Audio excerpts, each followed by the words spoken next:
नमस्कार मित्रांनो, भारतातील, जगातील किंवा महाराष्ट्रातील चालू घडामोडीशी संबंधित हा आपला तिसरा व्हिडिओ आहे किंवा पहिल्या घडामोडी ज्या आहेत भारतातल्या असतील, जगातल्या असतील किंवा महाराष्ट्रातल्या असतील तर त्या संदर्भामध्ये आपण चालू घडामोडी पाहत आहोत. तर तो त्या संदर्भातील तिसरा व्हिडिओ आहे हा.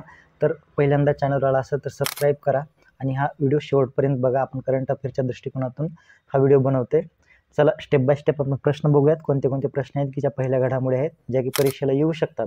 तर आपल्याला 2 फेब्रुवारी जी परीक्षा आहे, हे 5 जानेवारीची परीक्षा कॅन्सल झालेली आहे किंवा पुढे ढकलली गेलेली आहे. तर त्यामध्ये आपल्याला 2 फेब्रुवारी 2025 रोजी गट ब आणि मे महिन्यामध्ये गट क ही परीक्षा आहे. तर आपल्याला 2 फेब्रुवारीच्या दृष्टिकोनातून हा व्हिडिओ पाहायचा आहे. करंट अफेअरचे व्हिडिओ पाहायचे आहेत किंवा प्रश्न पाहायचे आहेत. त्यामध्ये पहिला प्रश्न आहे तर तो म्हणजे सुपर मार्केटमध्ये पातळ प्लास्टिकच्या पिशव्या वापरण्यावर बंदी घालणारा पहिला देश कोणता आहे. म्हणजे पातळ प्लास्टिकच्या पिशव्या ज्या असतात त्याच्यावर बंदी घालणारा पहिला देश हा न्यूझीलंड आहे. पहिला देश. त्यानंतर पुढचा प्रश्न, एकल वापर प्लास्टिकच्या वस्तूंच्या पुनर्वापरासाठी विस्तारित उत्पादक जबाबदारी EPR क्रेडिट प्राप्त करणारी देशातील पहिली शहरी संस्था कोणती आहे. तर ती आहे इंदोर महानगरपालिका. इंदोर हा खूप महत्त्वाचे शहर आहे किंवा इंदोरबाबत बऱ्याचदा प्रश्न विचारला जातो. त्यामध्ये सर्वात स्वच्छ शहर म्हणून प्रश्न विचारला गेलेला, भारतातील सर्वात स्वच्छ शहर एक नामांकन प्रत्येक वर्षी. तर त्यानंतर हा प्रश्न आहे. तर हा प्रश्न व्यवस्थित करून ठेवा. ती कुठली महानगरपालिका आहे तर इंदोर महानगरपालिका आहे. ही मध्य प्रदेशची राजधानी जी आहे ना तर ती इंदोर आहे. त्यानंतर पुढचा प्रश्न, शहरी कासवांना जगण्याचा आणि आरोग्यदायी वातावरण मुक्तपणे विहार करण्याचा कायदेशीर हक्क करणारा पहिला देश पनामा आहे. सागरी कासवांना जगण्याचा आणि आरोग्यदायी वातावरण मुक्तपणे विहार करण्याचा कायदेशीर हक्क देणारा पहिला देश पनामा हा आहे. त्यानंतर पुढचा प्रश्न, सुरुंग शोधणारे पहिले ऑटोनॉमस अंडर वॉटर व्हेकल कोणते.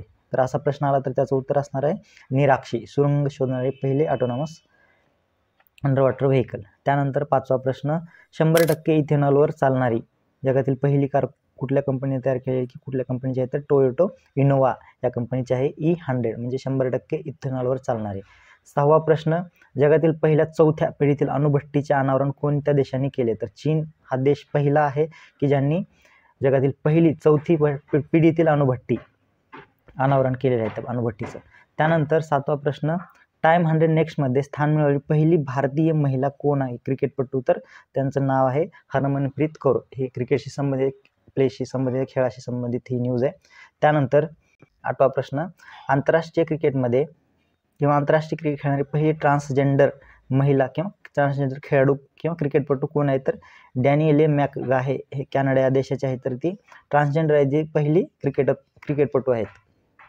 त्यानंतर नववा प्रश्न, जागतिक ॲथलेटिक्स क्रमवारीत पहिले स्थान मिळवणारी पटकावणारा पहिला भारतीय खेळाडू कोण. जागतिक ॲथलेटिक्स क्रमवारीत पहिले स्थान पटकावणारा पहिला भारतीय आणि जागतिक ॲथलेटिक्स स्पर्धा तर कोण आहे ते नीरज चोपडा भालाफेक या संदर्भामध्ये आहेत. तर त्यानंतर पुढचा प्रश्न आहे, 200 आंतरराष्ट्रीय सामने खेळणारा पहिला पुरुष खेळाडू कोणता. तर तो क्रिस्टियानो रोनाल्डो फुटबॉलशी संबंधित जो आहे तर तो आहे ज्याने 200 आंतरराष्ट्रीय सामने खेळलेले आहेत. कॅरेबियन प्रीमियर लीगचा भाग होणारी पहिली भारतीय क्रिकेटपटू कोण आहे तर ते श्रेयंका पाटील आहे, ज्या RCB पासून भारतातल्या वुमेन IPL जे आहे तर त्यामध्ये RCB या टीमकडून खेळतात. त्या श्रेयंका पाटील ह्या कॅरेबियन प्रीमियर लीगचा भाग झालेले आहेत आणि त्या अशा होणाऱ्या पहिल्या भारतीय महिला आहेत किंवा क्रिकेटपटू आहेत. त्यानंतर 12वा प्रश्न, AIच्या वापरासाठी स्पष्ट नियम तयार करणारा पहिला खंड कोणता आहे तर युरोप या खंडाने AIच्या वापरासंबंधित स्पष्ट नियम तयार केलेले आहेत. त्यानंतर 13वा प्रश्न आहे, सार्वजनिक आरोग्य सेवा लागू करणारे पहिले राज्य कोणते. तर महाराष्ट्र हे जे राज्य आहे त्यांनी सार्वजनिक आरोग्य सेवा धोरण लागू केलेले आहे. तर हा सर्वात महत्त्वाचा प्रश्न आहे. कंबाईनच्या दृष्टिकोनातून 100% पैकी 99% हा प्रश्न परीक्षेला येऊ शकतो. त्यामुळे व्यवस्थित अभ्यास करा. हा व्हिडिओ शेवटपर्यंत बघा. पुढचा प्रश्न म्हणजे लास्ट 14वा प्रश्न, जगातील पहिले पाम लीफ संग्रहालय कोठे आहे. तिरुवनंतपुरम हे केरळ जे आहे तर केरळ राज्यामध्ये तिरुवनंतपुरम येथे जगातील पहिले पाम लीफ संग्रहालय आहे. अशा पद्धतीने आपण एकूण 14 व्हिडिओ बघितलेले आहेत. तर तुम्ही व्यवस्थित या व्हिडिओचा अभ्यास करा कारण 1 लाइनर प्रश्न आहेत हे. त्यामध्ये जगातील पहिले, भारतातील पहिले आणि महाराष्ट्रातील पहिले अशा पद्धतीने आपण क्वेश्चन्स बघितले आहेत. तर त्यांचं जास्त चान्स असतं कंबाईन, सरळ सेवा, त्यानंतर गट ब किंवा गट क च्या परीक्षेला येण्यासाठी. त्यामुळं व्हिडिओ व्यवस्थित बघा. नाही लक्षात आलं तर परत एकदा बघा. व्हिडिओ आवडला तर लाईक करा, चॅनलला शेअर करा, आपल्या मित्रांना शेअर करा. त्यानंतर चॅनलला सबस्क्राईब करायला विसरू नका. MPSC ब्रदर्स या चॅनलवरती आल्याबद्दल तुमचं धन्यवाद.